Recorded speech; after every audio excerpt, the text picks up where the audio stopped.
All right, welcome back to the monthly Ceph Tech Talks, which have had such hallowed names as Sam, Josh Durgan, and Yehuda so far, and now we're up with Gregory Muno, certainly another heavy hitter to talk about Calamari and Romana, the management API for Ceph and the GUI, respectively. So, Gregory, you want to take it away?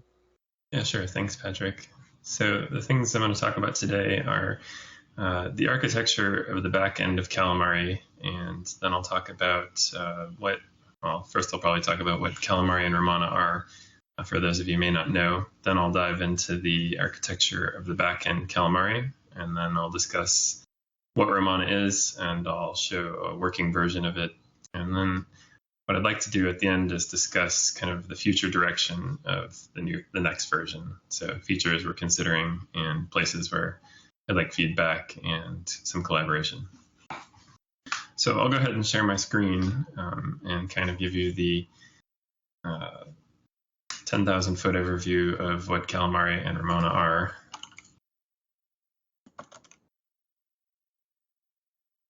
So,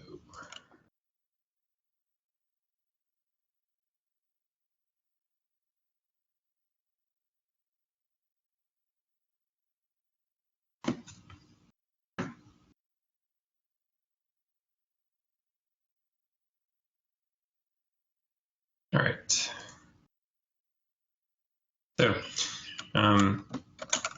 Calamari and Ramona are both projects. Calamari is the API, and Ramona is a dashboard. And looks like I need access to the VPN. Sorry about that.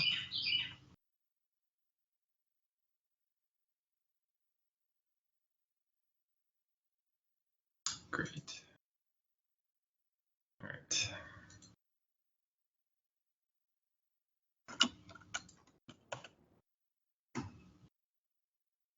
Okay, so let's make this smaller.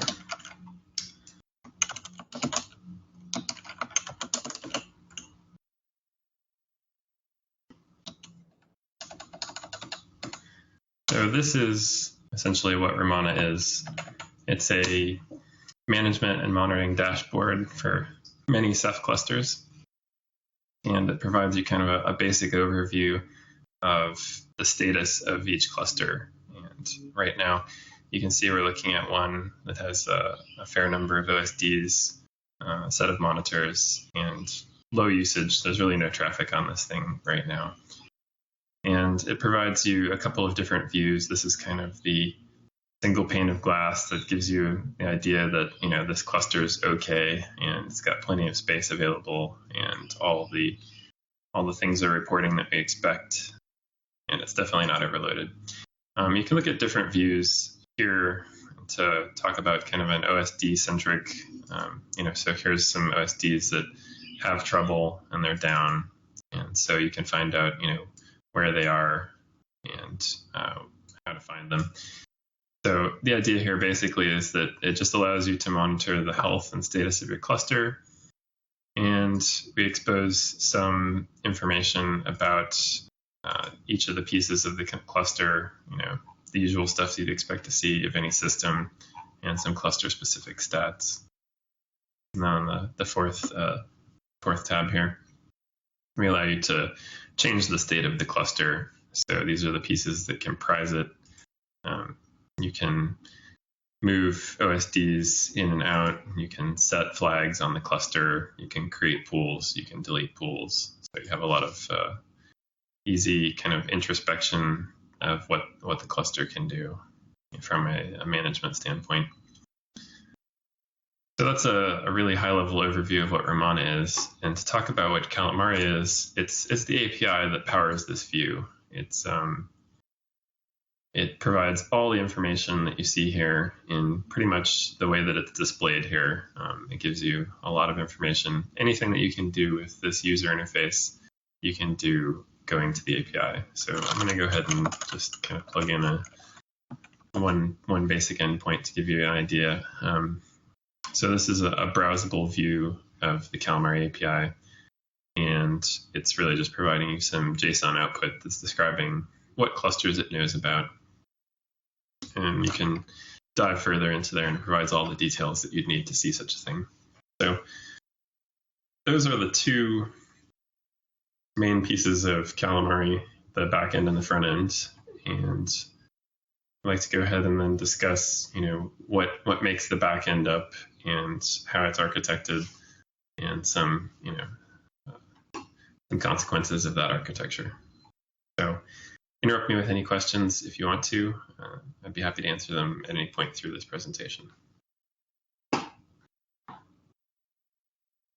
Okay, so this architecture diagram is organized from the left being the dashboard that we just looked at, and the right goes farther toward the Ceph cluster. So on the far right, you can see there's a number of agents that we run on each node of the Ceph cluster. So you can imagine that on the far right is the Ceph cluster, and on the far left is the dashboard that we just saw. So the pieces in the middle are, unsurprisingly, it's a Django REST framework app that's served via Apache, and it uses a special service called Thulu, which basically collects the state of every cluster that it knows about and provides kind of a caching layer so that the API can service requests for information near instantaneously. So there's no wait there. And then when we get requests in to change the state of the cluster, the same sort of thing happens, which is you get a request ID back, and it allows you to ask about the status of that request because it's being tracked by that service Thulu as it goes to completion. So I can show examples of those in a little bit. But kind of the important thing to remember here is that this service knows the state of each cluster, and it knows it in memory in Python. And so getting the information into the API is really as simple as making an RPC request for it, and then getting the JSON back that either represents the information you made a GET request for, or something to track requests to change the state of the cluster with a post. You see in the middle there, in the green, we have a database for persistence, and this does several things. It allows us to store user information and cluster state history and event history. So you can kind of think of this as some place that the service can restore from. So if the Thulu service, this blue box here, if it were to crash, it's not super important because it's been streaming out everything it knows to a database in kind of a binary blob fashion. We're really just writing out what it knows in a big blob table, so that when it starts up again, it just says, hey, tell me about the state of the cluster, tell me about the events that I was doing, and I just rebuild it all from there. So from that standpoint, it could really be any persistent data store. It's Postgres at the moment, but it could be a document database quite easily because we're not using any relational data for the cluster state or the event history. I mean, there is a table that's got a basic description, but all the data that Thulu cares about is not represented in fields and tables and spread all out into a relational way.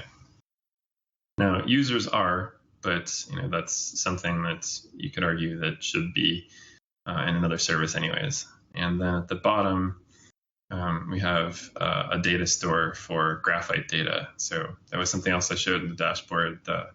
The graphs that were being drawn were provided by Graphite, and we collect those along this bottom row here, where we have an agent that reports to Carbon and then stores it in a database, Whisper, and then Graphite gives us those pretty graphs to see the state of all the stuff you'd expect to see: CPU, memory, disk, network, and then cluster specific stats like things like how full the cluster is, events with the OSD, that sort of thing.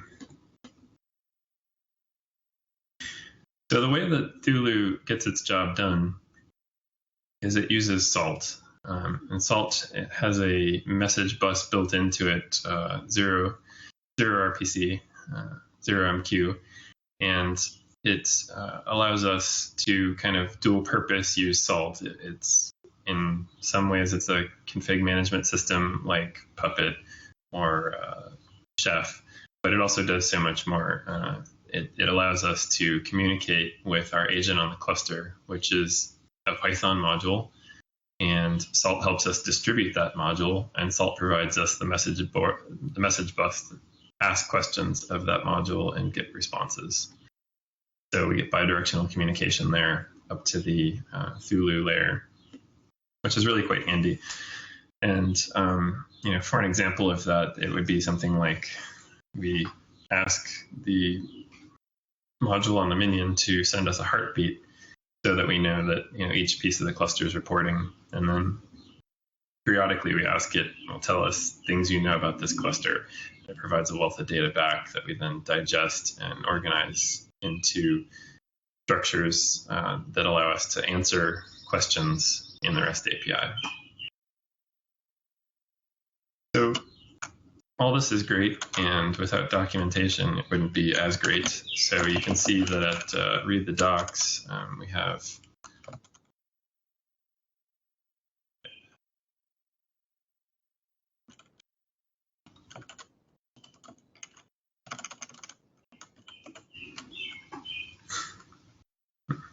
interesting.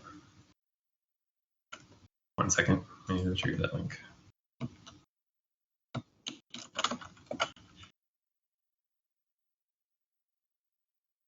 .org, right?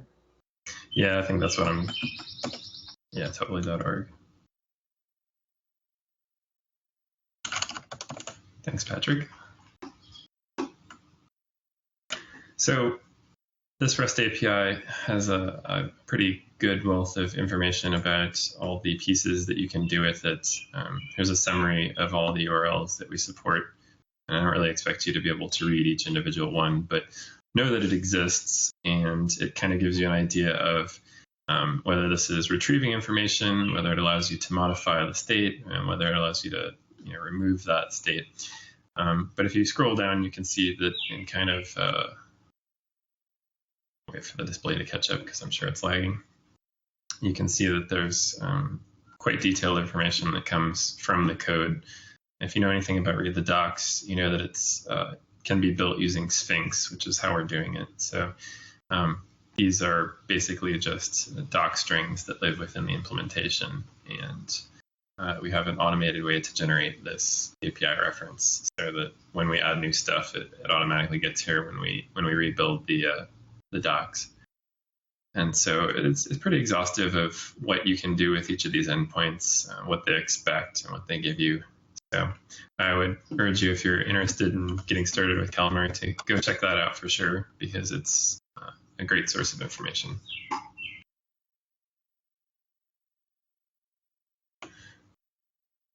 So the basic model here is that we have a layer where we're caching all the state of the cluster, which is something that really doesn't grow it doesn't grow dependent on time. So when you know about clusters, it's comprised of a finite set of services, and each of those services have a state where they're either okay or they're not okay. And so it's okay for us to store all this data in memory at the moment, and it actually gives us the benefit of being able to serve it quite quickly and not worrying about doing bad things with the database, as Django often allows us to do.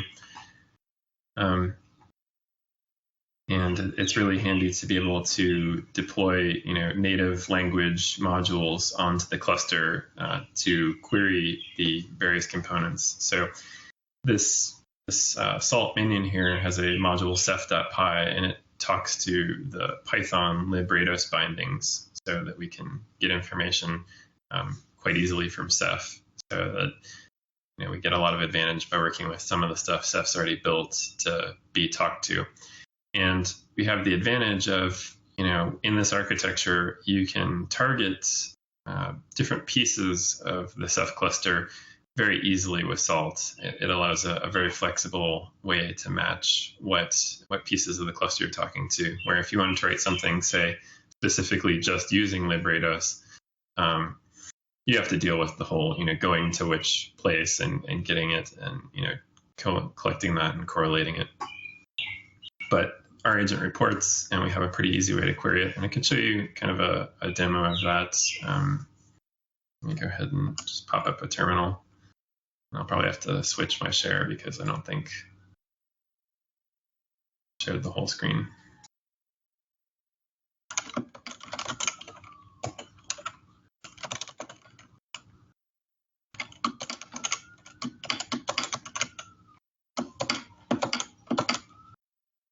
It looks like you can see it. That's great.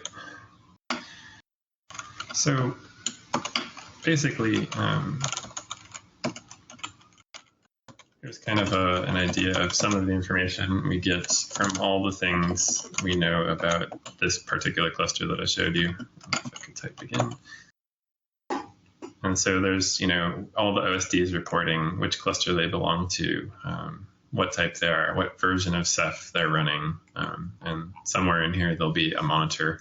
So that's all well and good. And what I was talking about, being able to target, a very fine granularity. You can see I asked just for everything it knows about, but you can know that Have you moved beyond the architecture diagram? Because that's what I'm still seeing on the share. Okay, sorry. Yeah, my screen updated that you were seeing that, but it's obviously not the case. So let me fix that.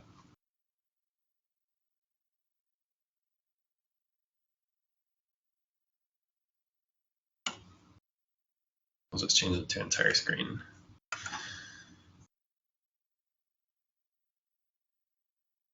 Let me know when you can see it. There we go. Great. Okay, so I'll make it big and then make the font big so it can actually be. All right. How many times did I press that? All right, so here I am in the same place that I showed you the dashboard. This is the Calamari node, and you can see that these are the Ceph nodes that it's talking to. There's a variety of machines in our lab. So before, what I did was I just asked, hey, cluster, tell me about all the things you know about Ceph, just kind of off the bat, and it produces a wealth of information for each node, all the Ceph services running on that node. But we can say, okay, well, we don't want to know about everybody. We just want to know about all the services running on, say, this one, right? Which I believe is an OSD, or is it a monitor too? I can't remember. So there we've asked it, and it's only reported, just what it knows about. So it looks very similar, but the idea here is that you can use different patterns to get at the different pieces. And another really neat thing about this is you can ask it to describe the module that we're calling. So you say sysdoc, and it'll tell you about, what does this module do, right? And the idea is it enumerates the services running locally, and for each report, FSID, type, and ID, right? And you can read there. It's pretty obvious. So this is the ceph.py I was talking about. You can ask it about every exported function that it has, and this is all just Python.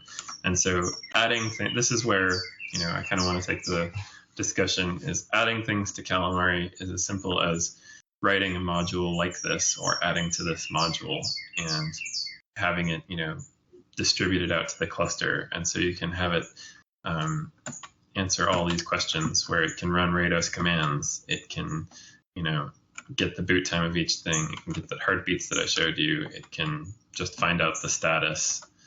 So there's not a whole lot implemented here, but these are the kind of things that we need to be able to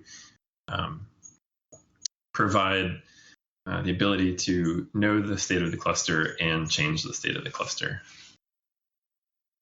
So for example, create a pool, delete a pool, modify a pool, change the crush map, modify the crush map, that sort of thing. Set flags on the cluster, set OSDs up or down. So we use this interface to do that.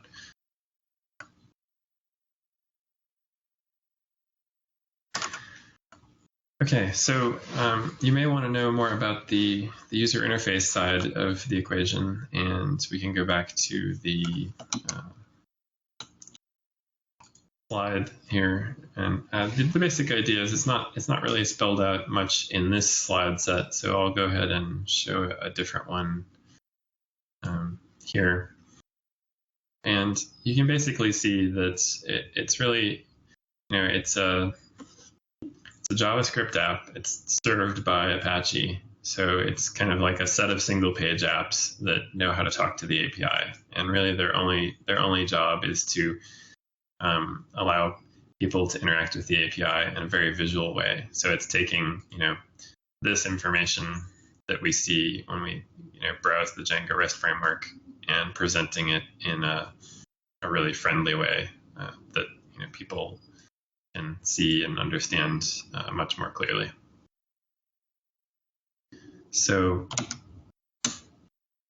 there's not a whole lot to say about it other than, it's a set of single page apps. It's implemented in AngularJS, and it's got, a GitHub page. It's got some README documentation. Like Patrick was asking earlier, we haven't gone so far to describe it in detail because it's really just a way of visualizing the API. It's kind of the reference implementation of a client of the API. So we try to add the things that we can do in the API to the UI and keep it so people can see it quite easily. And I've already shown most of these slides, so in one fashion or another.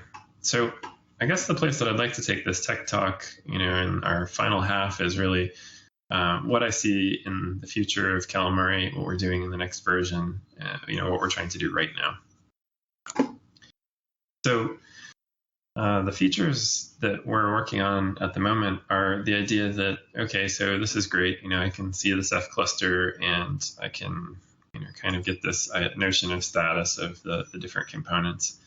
And what we're trying to do in the next version is take it a step further, where beyond just the Ceph status of the different services that comprise a Ceph cluster, we're going to start learning about the hardware that underlies those services, and then try to provide a uniform API to see the state of that hardware, what checks apply to that hardware, and what kind of events happen to that hardware. So a convenient way to think about this is to consider, say, a disk that underlies an OSD. So in a really simplified case, you can think of an OSD as it's a process that sits on top of a hard disk and, controls the topology of the disk. And so when that disk is not healthy, the OSD is going to have trouble either satisfying the SLA or, being up at all or any of that sort of thing. So if we were to set up checks so that we could see when sectors were getting remapped, for example, then we would start to know that, like, okay, this disk is transitioning from it's everything's fine state to it's used up half of the sectors it has to remap, and we know that that's a warning. So we might say something like, this hardware that connects to this OSD is starting to warn, and so we change the status and then provide a way for people to not only get that event, but to be able to figure out what to do about that. So, it comes down to, okay, well, the OSD may tell me, what disk it is, and that's all well and good, but it's in this cabinet of a million other disks, so how do I find that? And the idea would be then, well, we take this API and we give it, some read-write capability, and you say something like, well, ask this disk to identify itself by using like SCSI enclosure standard so that it's flashing LEDs, LEDs. So that's kind of the basic idea of what we're trying to do now, is take the different pieces of hardware that underlie each of these important services, OSDs, monitors, whatnot, and provide a context so that different vendors know how to plug in their own specific checks. So, SMART is just kind of it's a standard and lots of people implement to it, but it's not the end of the story.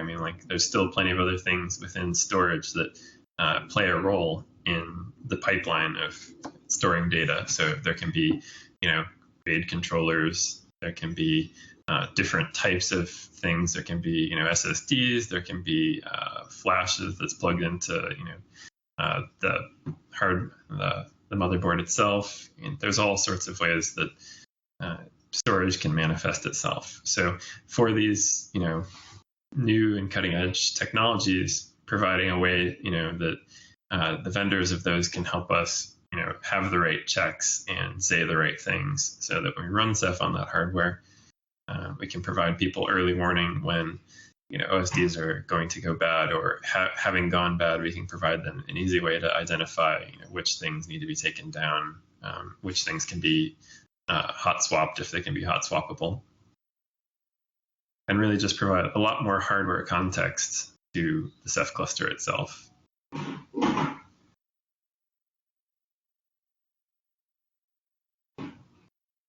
So that's kind of, we're discussing that on the mailing list, and I think that at this point it's still, we haven't quite figured out what the shape of this API is. So the next steps are really to kind of hammer out what it looks like and show it to some people to get their feedback, to see that it's either going to, serve this purpose or it's not, and then iterate on that until we have something that we like, and then it's going to be, down to implementing it. I've put a proof of concept in Calamari recently. It's going to be in the 1.4 branch, and it is to run smart Eureka controllers, which is a very limited subset. And I got to fix a few bugs with it. But the idea there is it's going to be kind of a thread from, the front of the API to down to the Ceph module level, of how you would add a feature like this. And so, I'm putting each of the pieces through each of the layers of, the Calamari architecture in here.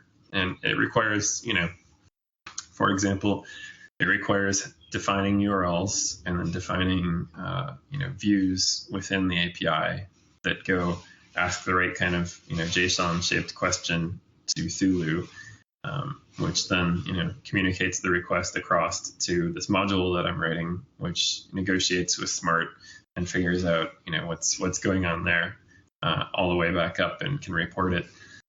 So it's going to be a new endpoint. It's going to have new views, and I see potential for this API endpoint to integrate with other event and alerting type frameworks like Nagios and Sensu and all those sort of things. So the idea being that, the checks don't have to be necessarily on all the components of the Ceph cluster, because this is one of those kind of things that it's really the value proposition of Calamari. We understand how Ceph is organized, and we're asking, the very specific questions, and we're understanding that in a rich context here in this service, so that we can provide, really smart events. So, for example, something there would be like in the same example, we're talking about the smart status of a disk that underlies an OSD. We could answer questions like, okay, we know this OSD services, this pool, and we know that, this cluster has, this level of capacity. If this OSD that's starting to warn us it's smart, is going bad, if it goes out, are we going to go over the max full ratio, and is that going to cause, a change in the SLA? So that's the kind of thing that we're kind of uniquely positioned to answer, where, you would say, typically with Nagios, you just say, oh, smart's failing or not, right? But it doesn't give you that really fine-grained understanding of, okay, how does that relate to the cluster? And, that's, like I said, it's the value proposition of Calamari. We try to take the idea that, this is for people who have a basic idea of what Ceph is, and they may not be wizards about it. So if they saw something like that, it might not be obvious to them that they're about to have a cluster that's, going to go into, data migration mode and send, stuff everywhere and start, causing trouble for whatever applications they're living on top of it. It's just, and there's a case where it's, this one's fine, and we're definitely nowhere near, this being problematic, and this is something Ceph can totally handle by itself. And this is you should replace this disk next time you go to the data center. This next week, week after, this month kind of task, not a right now sort of thing. So I'm really excited about that, because I think that, that's kind of the vision of this project, and it's what keeps me interested in working on it. So I'd love to answer any questions about that, and or discuss ways that we could implement other things that the community has interest in. And that's really all I have prepared to talk about. So I'll open it up to questions now. Okay, see if either of these guys want to ask a question. But the one question I get asked more than anything else when I'm out at conferences and the like is how far do you think the management part of the management API is going to go? Like, are we going to get to the point where you spin up Calamari and then you can deploy a Ceph cluster, or is it going to give you an easy push button walkthrough of how to add a new OSD, or like how far are we taking it? Yeah, I think that's definitely a story that we've been talking about for a while, which is the idea that in the REST API right now, we've implemented, some of the Rados command set. So if you think about the Ceph CLI, right, you'd say something like Ceph OSD, add this or that, to change its position in the crush map. We've implemented some of that stuff. We've got about 30% of what Rados is. And I can say that, there's definitely a desire to expand Calamari to have the functionality of all of the stuff that Ceph can do. So from a management standpoint, you would imagine that it could do everything Rados could do. It could do everything that our GW command line could do, and everything that the RBD command line could do. So there's definitely a goal there to flesh out the rest of it and offer that kind of management where you could say something like, okay, make this in our GW, make that, make a new OSD, make this or that or the other. And the answer is, Calamari is definitely going to enable that. But there is some precondition of, well, where does Calamari start? Because there's a lot of projects that allow you to do, some of that, like, for example, Ceph deploy or the community Puppet scripts, or, some other things like that. So it's where do you start from? And that's kind of the more interesting question is, I think it's definitely something we're planning to do, which is take the REST API and give it the rest of the functionality that's possible. But the question is, where on the scheme of from bare metal to a fully provisioned cluster does Calamari begin to take control? And so that's the topic of some of our discussions internal to Red Hat and in the community as well. So the answer is, yeah, we're totally going to add more management functionality. And is it the next thing we're going to do? I'm kind of thinking the answer is, we're more interested in this hardware context thing at the moment. And it seems like unless there's some really strong voices from the community, we may choose the wrong way to walk through that management functionality. We may spend a lot of time implementing stuff that maybe people don't care as much about. So it's way more interesting to know the types of questions that people ask with what frequency, like, when am I going to be able to say Calamari make me an RGW, or when am I going to say Calamari make me a cluster, So does that make sense? There's different cases that we could spend time on, and it's a big command set and a big set of management functionality, and we have to choose the right ones to go with. So sure. Cool. David, Hunter, Mike, if you got any questions, I believe you're default on mute. You type them in the chat box or just unmute yourself. As an extension to that one, have we looked at integrating any of the CBT stuff so you can do in-place benchmarking of your, or maybe troubleshooting or something like that, just to see how things are performing? Yeah, so I've talked to, name's totally escaping me right now. Mark. Yeah, I've talked to Mark.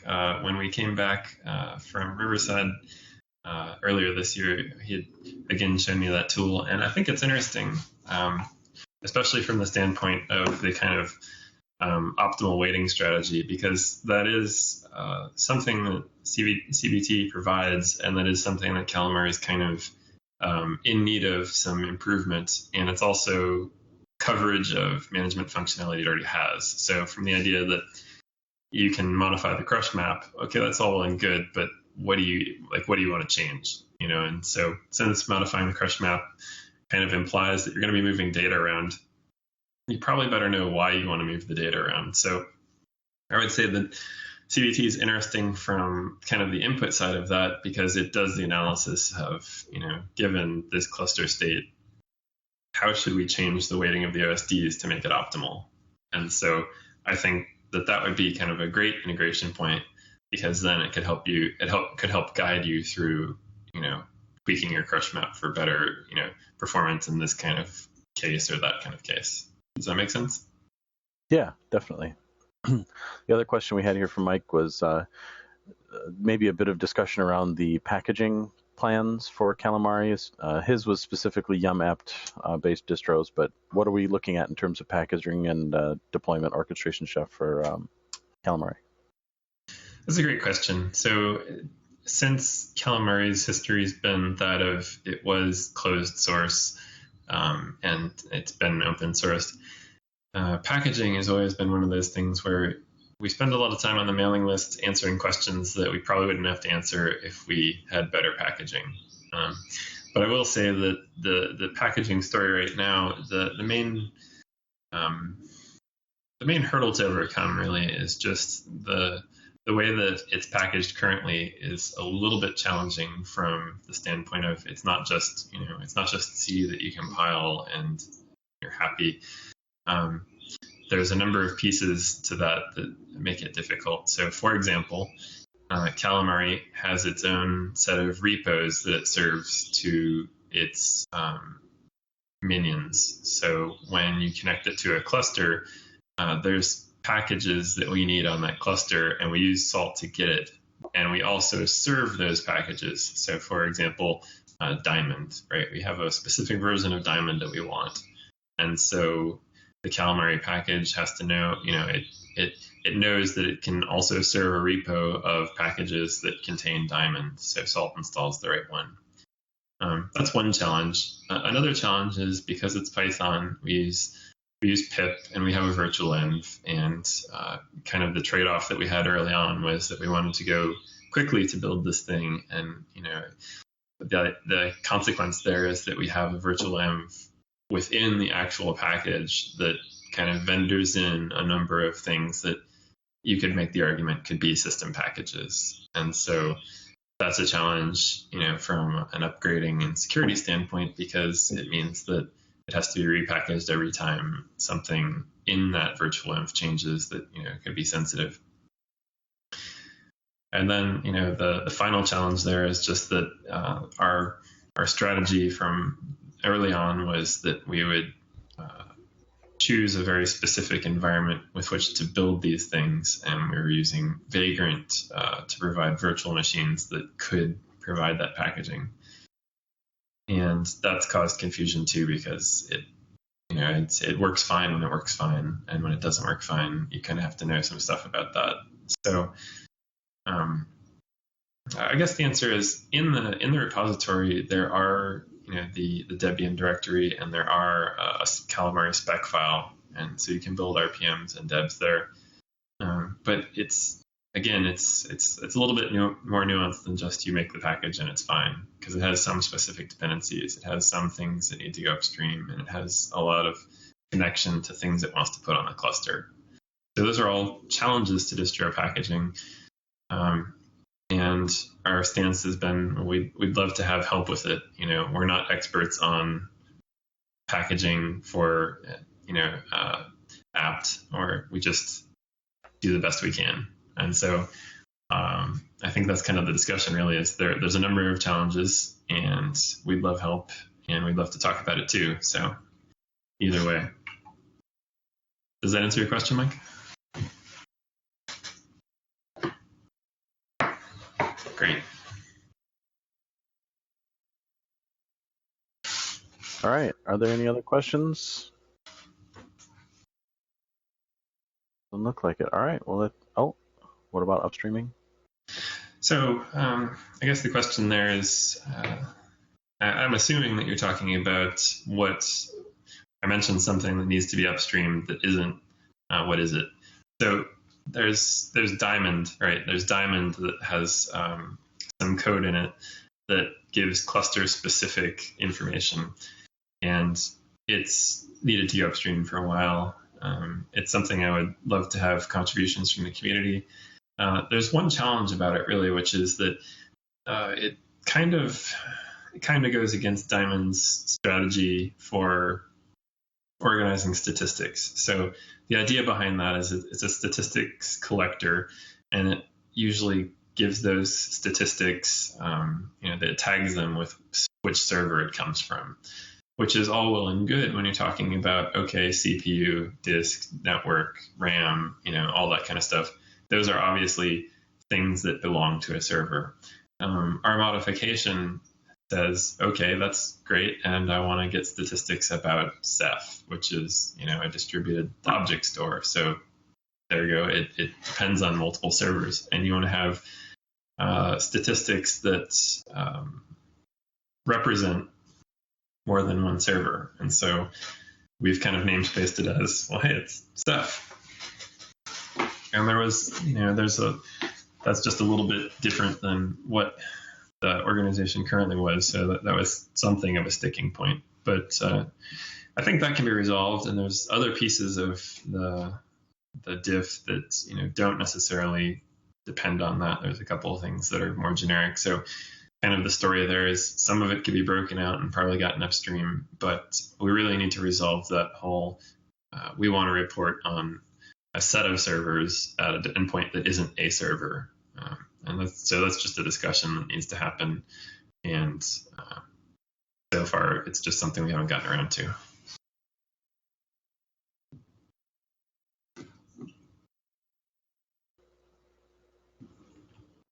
Cool. All right. Well, I think, All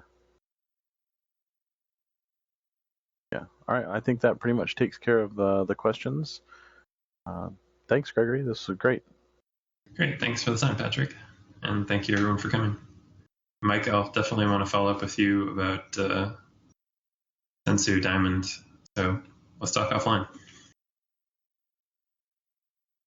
All right. That's the end of the Ceph Tech Talk. We'll see you again next month on the 27th of May. That's a Wednesday instead of the Thursday, where Florian Haas will be talking about an examination of placement groups. So we'll see you all then.